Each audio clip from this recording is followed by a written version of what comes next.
1 of the Battle of Russia, you saw the Russian people's historic defense of their land against centuries of unsuccessful invaders.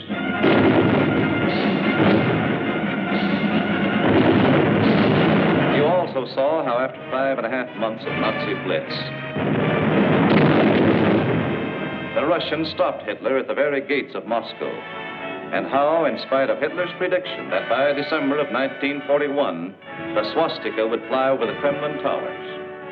December had come, but it wasn't the swastika that flew over the Russian capital, and it wasn't the Nazi conquerors who marched through the streets of the ancient city, but fresh reserves of the Red Army on their way to reinforce and relieve the front lines.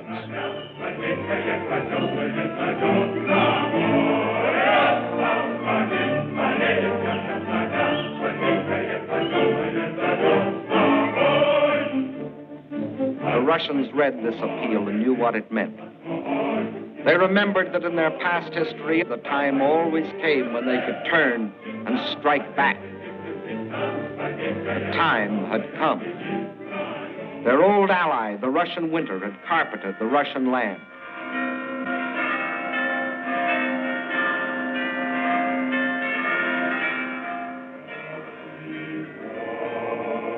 And while in the churches of Russia, men of God prayed for victory against the invader,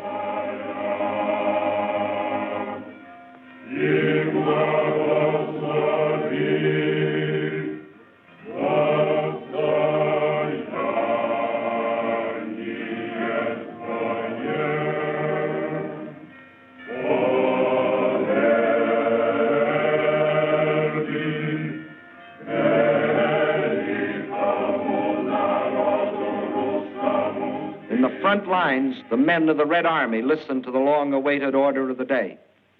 The whole world is looking to you to destroy the German hordes. The war you are fighting is a war of liberation, a just war. Death to the German invaders. Fighter command ready. Bomber command ready. Parachutists ready. Artillery in position. Tanks manned. Cavalry in position. Infantry ready.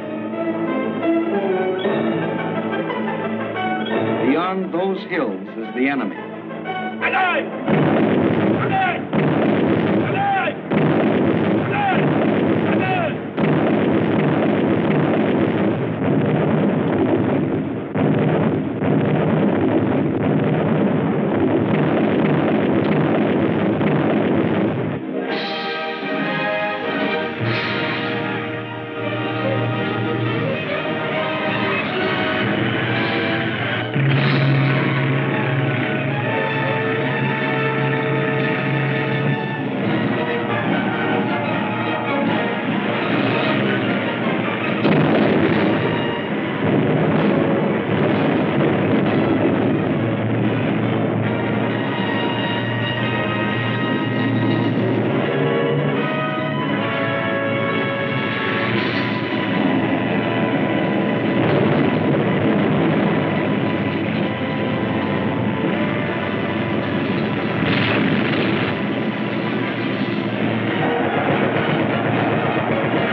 It was the Germans' turn to fight for their lives.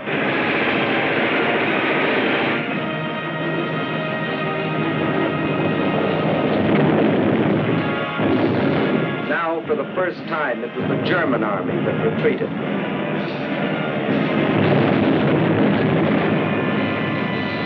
Now it was for the Germans to learn the terrors of strafing.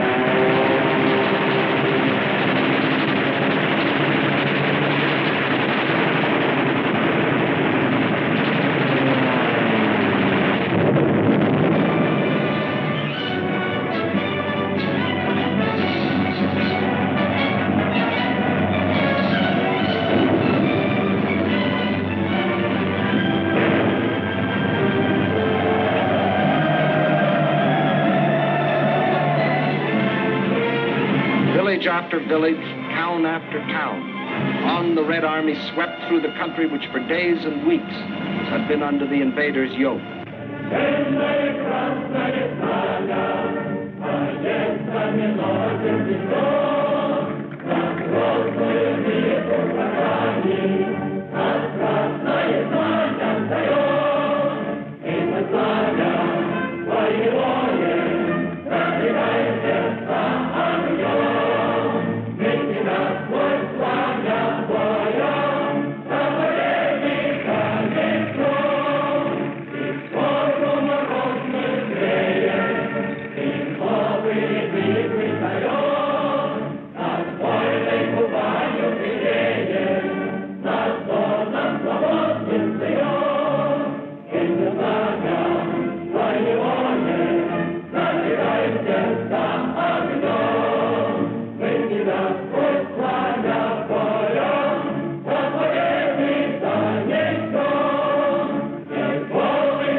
Cellars, out of the forests, out of only they know what hiding places, come the men and the women and the children that had once called these towns home. Soldiers and guerrillas find wives and mothers. Friends are reunited. There is thanksgiving in their streets, thanksgiving in their hearts. But there is also something else, something they will never forget, their ruined homes. The shattered towns they once had known as thriving and prosperous communities. They stand gutted now, ghostly relics of what they once had been. Nothing has been spared.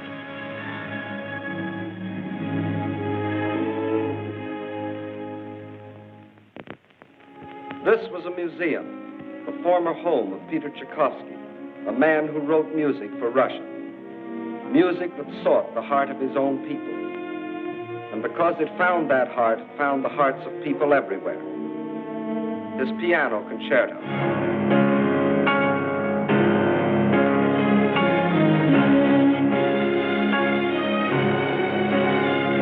The Fifth Symphony.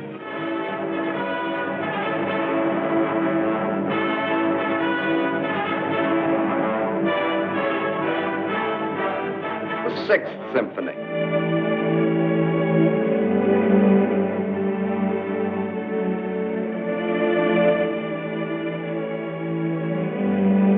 His work was, is, and always will be inspiration to countless millions. But it brought only one inspiration to the Nazis: vandalism.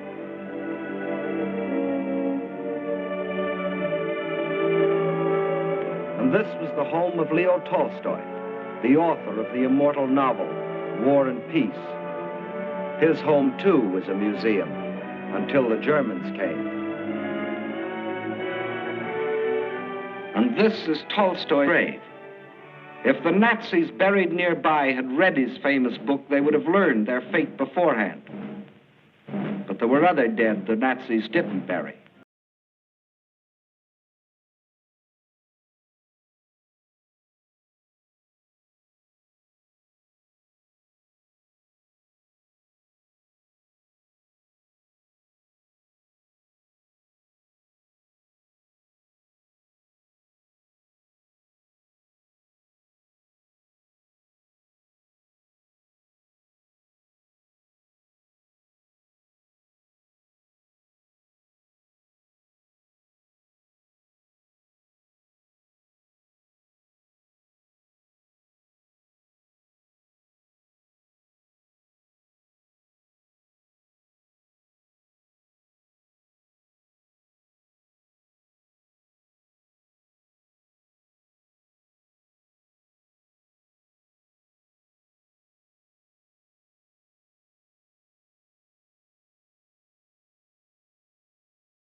These are the reasons why every Russian pledged his life to uphold this sacred oath.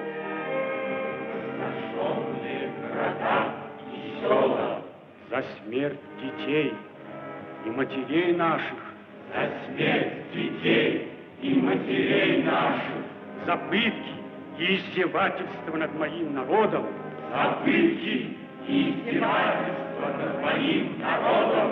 Я клянусь и врагу.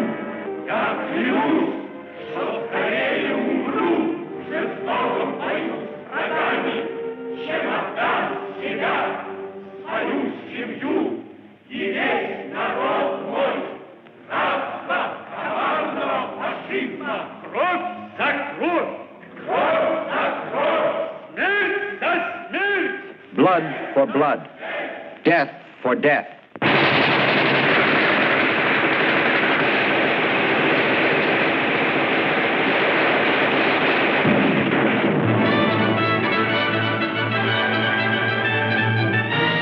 That is the reason the Russians smashed on, deeper and deeper, along the entire front from Rostov to Leningrad. Nowhere could the tide of Russian pressure be stopped. And by spring of 1942, this area was delivered from the Germans. But this was not the important result. Not that this town or that village was retaken, but that the whole legend of Nazi invincibility had been shattered. German armies could retreat too. German armies could be defeated. German troops could be captured.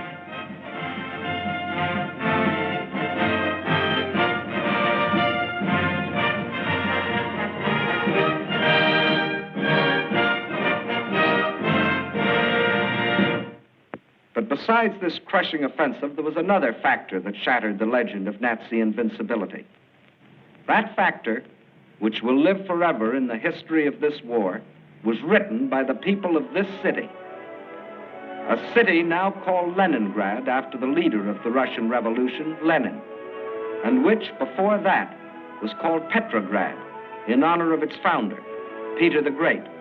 A city which today, with the exception of Moscow, is the most important center in the Soviet Union because some of Russia's largest industries are centered here, and also because it is Russia's principal port on the Baltic Sea and the base for its Baltic fleet. Here, as throughout the Soviet Union, on June 22nd, word came of the attack. But here, the city was only a few miles from German lines.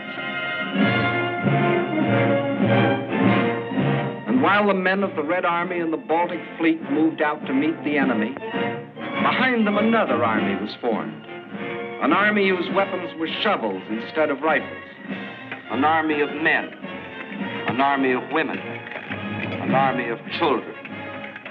Feverishly, they dug the trenches, threw up barricades, built defenses, prepared themselves for the worst. They knew that they too were in the front line. They weren't wrong.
Leningrad's baptism of fire didn't stop with the darkness.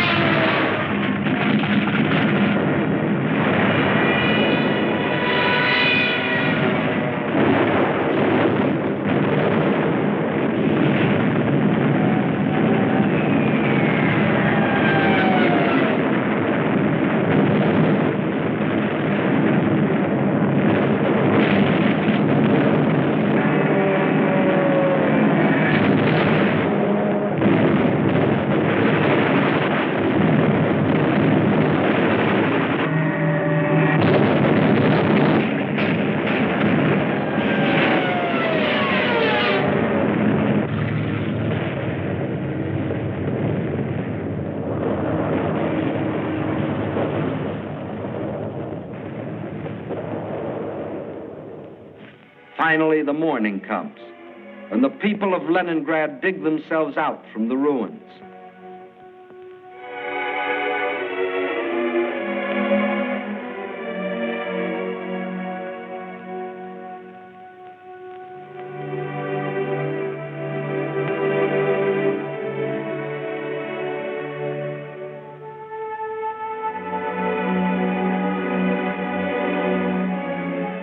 They seem very similar here to the people of London, of Rotterdam, of Warsaw.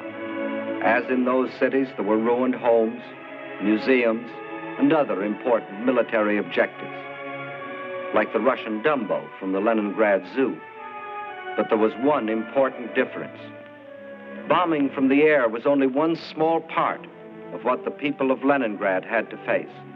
In September, the Nazis surrounded the city and announced it was cut off and doomed. The German commander sent the city an ultimatum demanding its surrender. He is still waiting for the answer. Thus began the siege of Leningrad, a siege that was to last for nearly 17 months. In Leningrad, as everywhere else in Russia, the winter came early that year.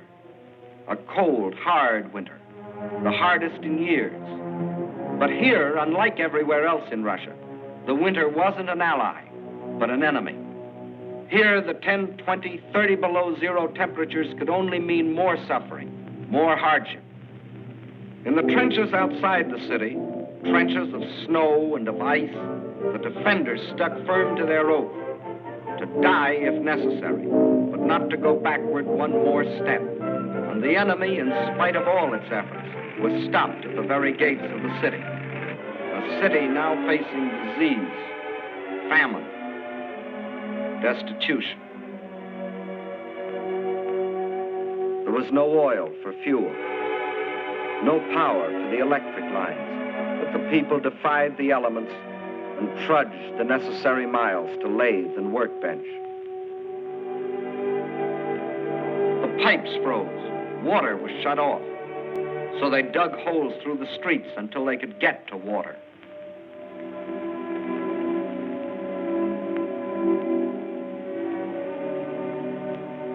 There was no food, and the whole city went on starvation rations.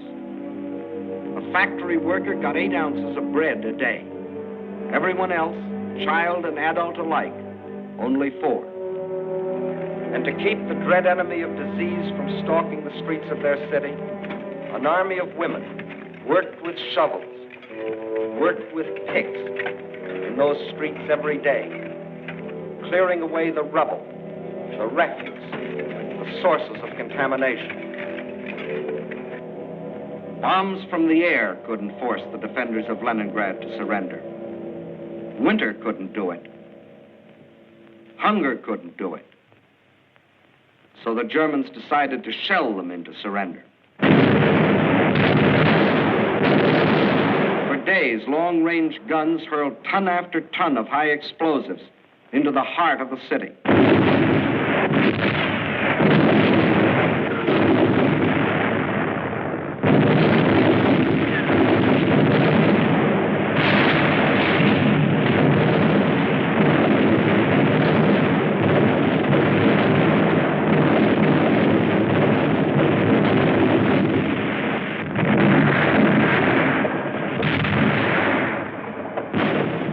The people of Leningrad were shelled, the harder they worked.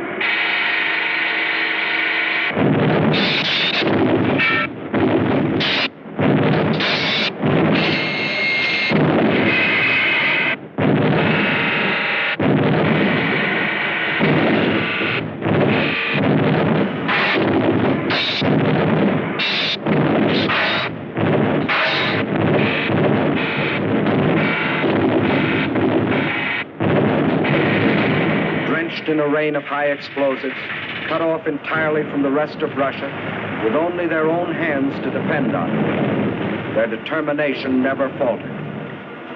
Every day, more people died of cold, disease, hunger. This was Leningrad in its darkest hour. And then a miracle happened.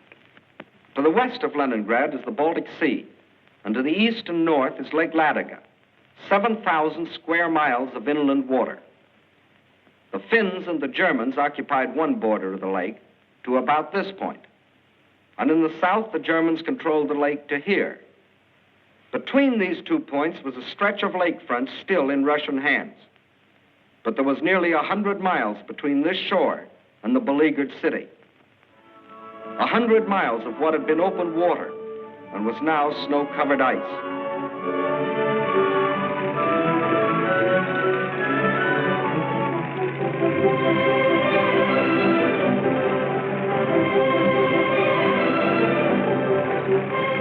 Across this frozen surface now went tractors, sledges, carving a road across the lake.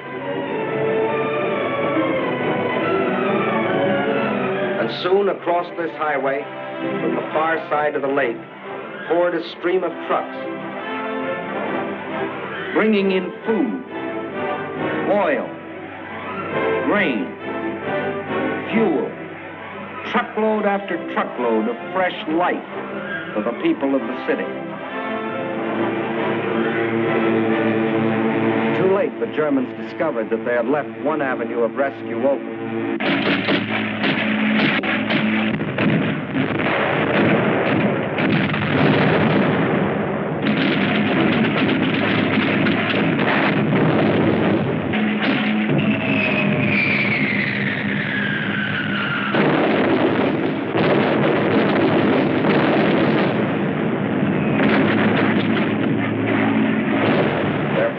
Bombed the road, but the trucks kept rolling, by day and by night.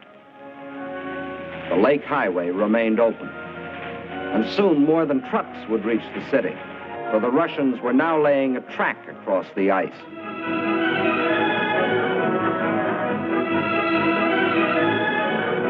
To the heroes of Leningrad, says the inscription on this locomotive as it starts its pioneer voyage.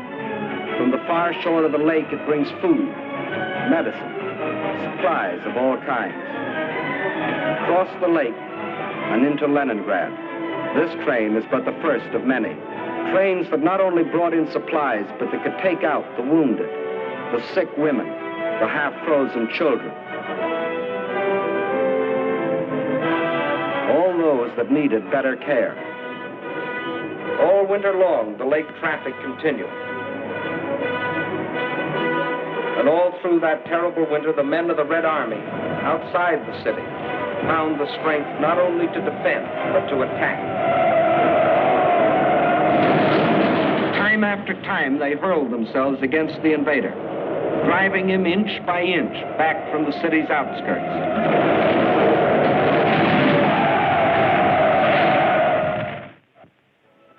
And then spring came. Spring.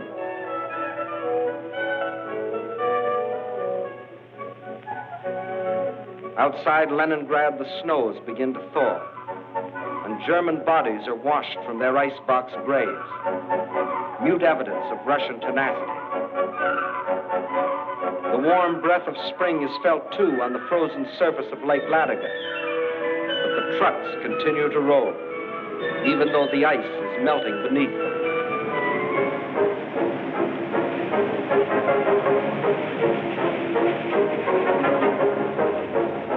Spring, as it invariably does, comes to the city, too.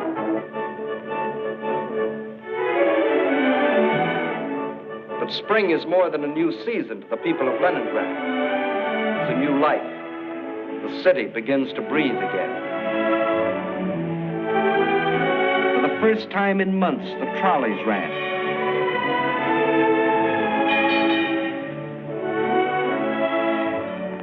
That first day, it seemed that every man and woman and child in the city had to go for a ride.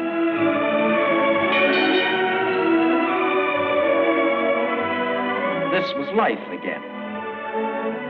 Life for the Leningrad children that weren't killed by Nazi bombs or by the horrible winter.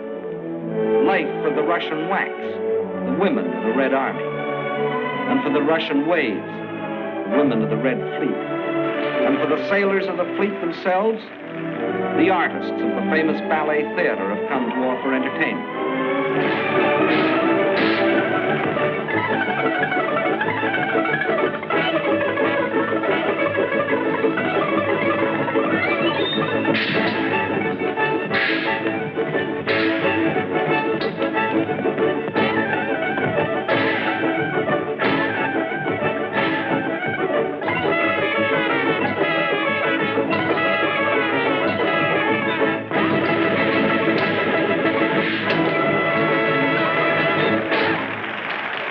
Spring is here.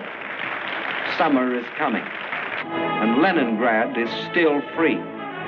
Although some Germans did finally succeed in getting into the city. But under different circumstances than they had anticipated.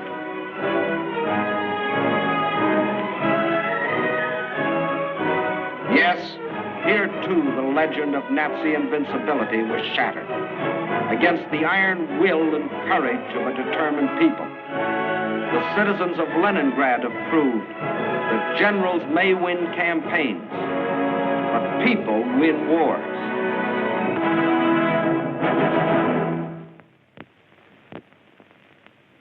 By summer of 1942, new posters were appearing in the streets of Moscow.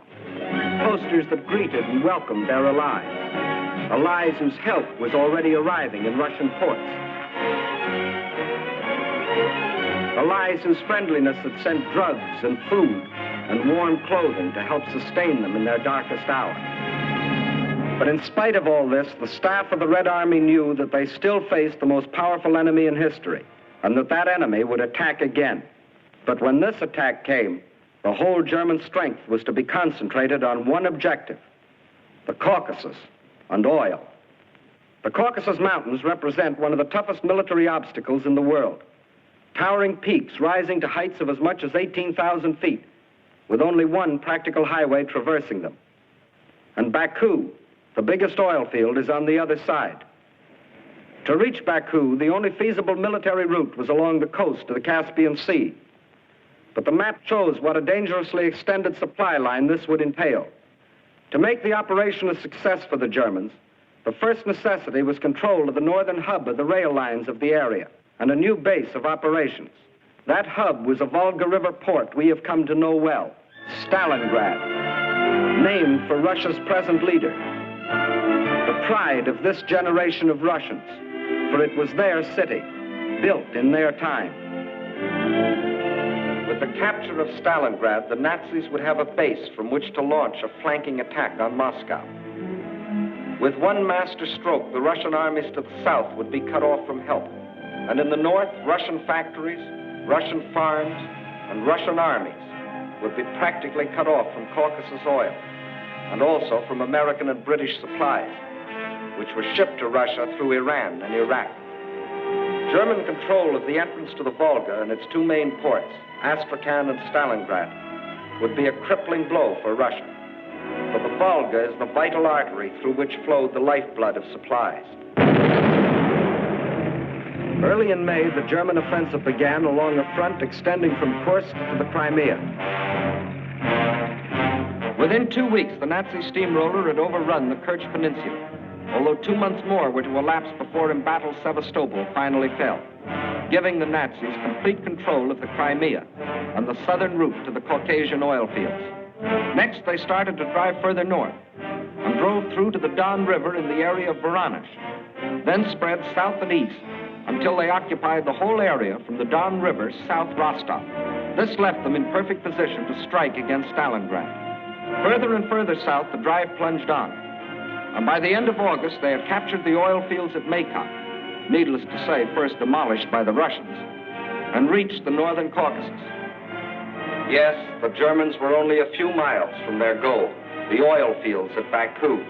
But two barriers still stood between them: Russian mountains and Russian determination. The people of the Caucasus joined with the army to form an unshatterable wall against the full onslaught of the attack.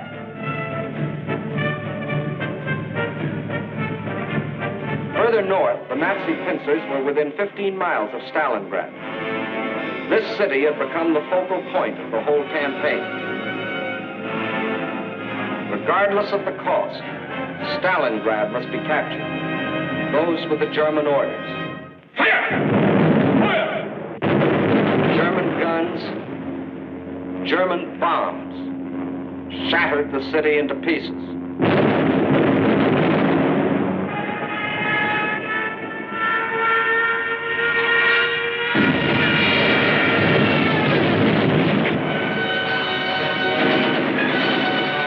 By September 20th, the Germans, after 30 days of grueling and ceaseless fighting, battled their way into the city's outskirts.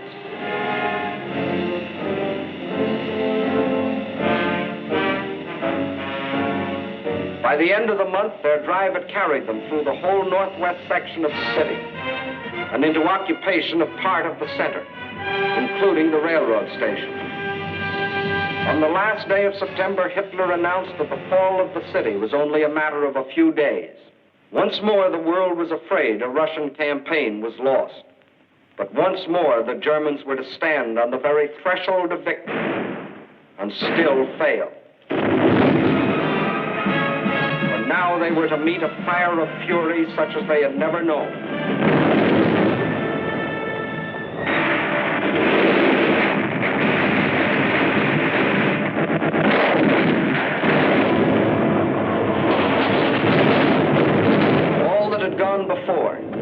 Battles waged in the streets of Kiev, Rostov, Odessa, Sevastopol. These were all preludes to what happened in Stalingrad.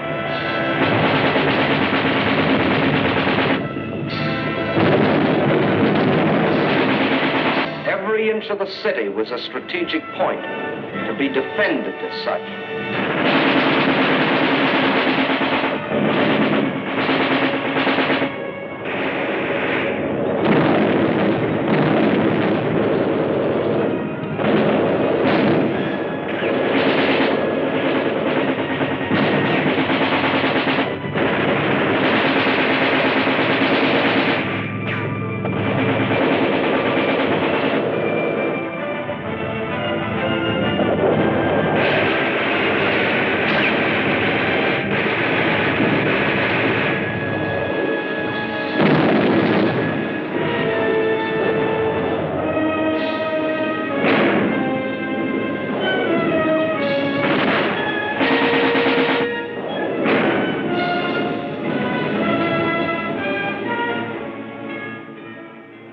By the end of October, snow covered Stalingrad. From the air, the Germans tried to surrender to the Russian-held part of the city.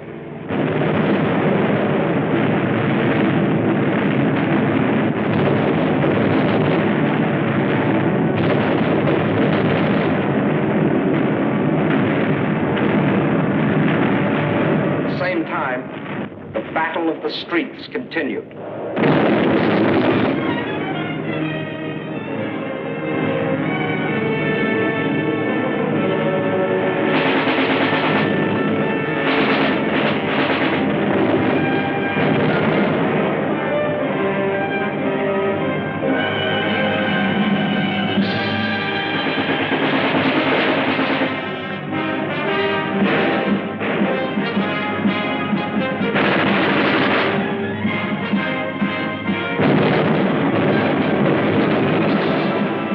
November dawned, the Russians were no longer defending their city inch by inch.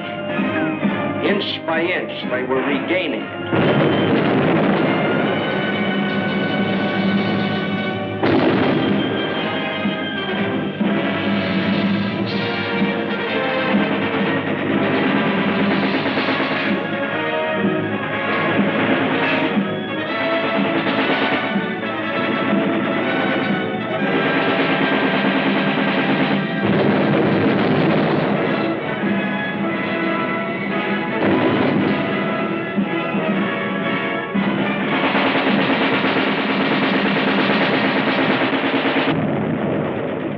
Now, as the whole world spoke in admiration of the city of steel, the ticker tape brought us breathtaking news. American and British troops had landed in and occupied North Africa. Further east, the British Eighth Army was driving westward, pursuing the vaunted Africa Corps. And in the northeast, the Red Army had launched its smashing counteroffensive. The Germans were learning the real meaning of the words combined operations. As though a spring had been released, the Russians attacked along the entire front. In the far north, the Germans felt the first impact as the Russians recaptured Schlusselburg, breaking the Axis ring around Leningrad. Soon after, another offensive lashed out further south, bypassing the Germans' defense position at Rzhev and plunging down to Veliki Luki. Still another Russian blow fell in the Voronezh area, pushing a threatening spearhead deep into the German lines. In the far south, the Germans were moving away from Grozny instead of toward it, under the force of the Russian attack. At Stalingrad, the Germans were about to meet new opponents.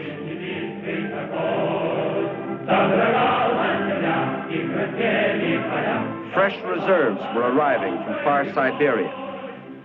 They had been stationed there in case of trouble with the Japanese. Now these troops had been transported to relieve the embattled defenders of Stalingrad.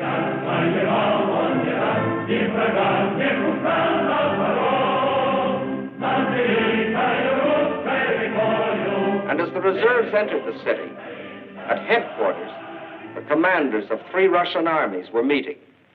The Germans had fought for Stalingrad as a prize. The Russians were determined to make it a trap. 2 simultaneous attacks were launched, one from the north, one from the south. The German armies encircling Stalingrad were now themselves threatened with encirclement. Finally, the 2 prongs met.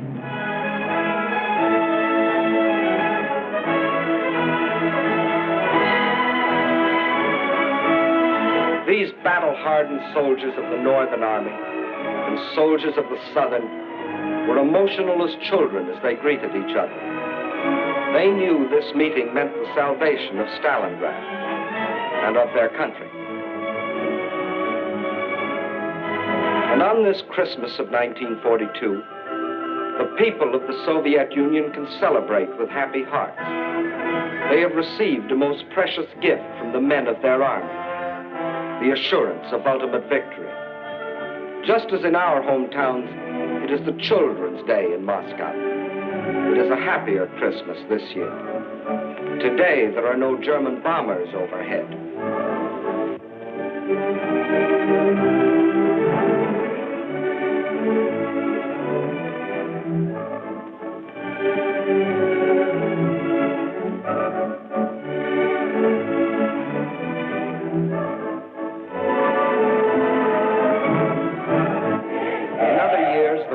Like ourselves, celebrated on New Year's Eve, but not now. The factories are just as busy as on any other night. The moment comes. It is the New Year. С Новым годом!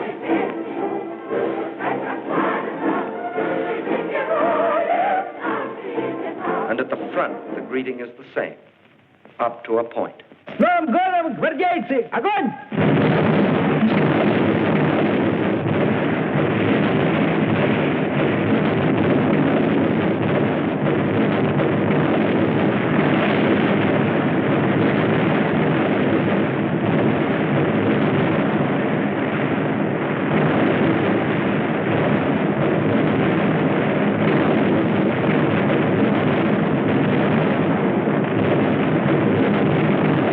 Outside Stalingrad, the icy winter becomes a fiery hell.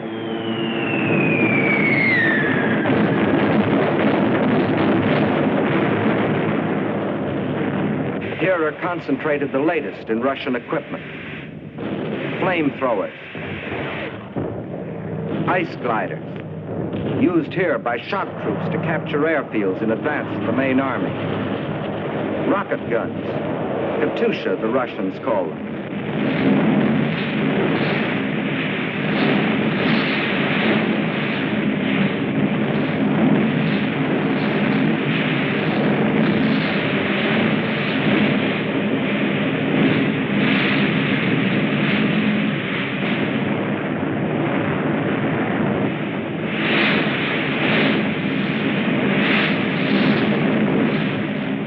Every last resource of the Red Army was thrown into a crushing offense of ultimate destruction.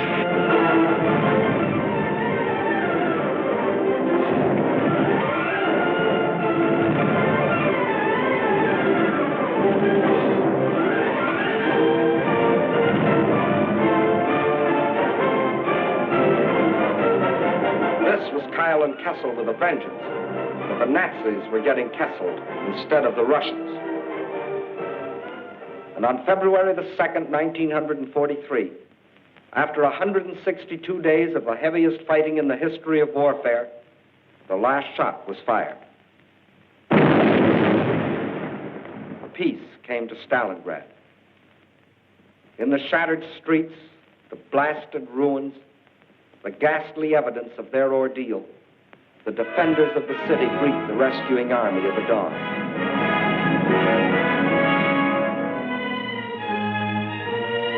Stalingrad is free. The Nazis had capitulated.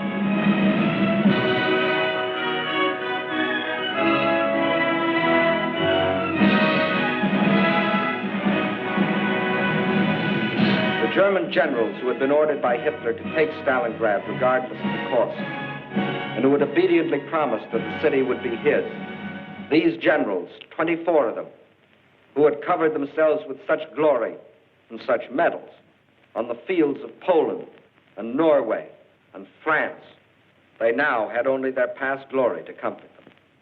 This is Field Marshal von Paulus, Commander-in-Chief of the German armies at Stalingrad. This is the man who told his soldiers that if they surrendered, he would see to it that their families died in reprisal. When he faced his captors, perhaps his worried expression reflected an anxiety that Hitler might take the same revenge on his family. For he knew that when he surrendered, Hitler lost not only a field marshal, he lost an entire army, 22 divisions, 330,000 men.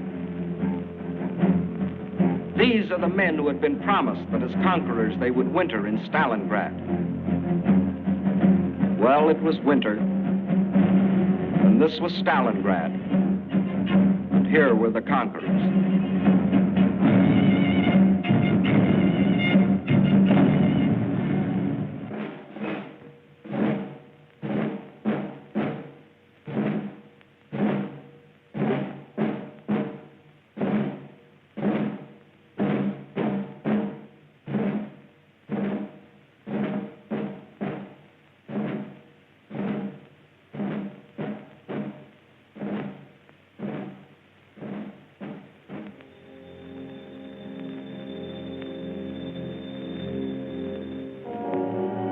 And when another spring broke over the Russian countryside, the results of the winter were clear.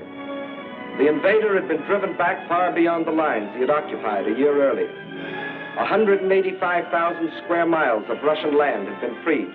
And in this winter campaign of 1942, the Axis powers had lost 5,090 planes, 9,190 tanks, 20,360 guns, 30,705 machine guns, more than 500,000 rifles, 17 million shells, 128 million cartridges, vast stores of other materials, and 1,193,525 men, of whom 800,000 were dead. That is the story to date of the German attempt to conquer Russia.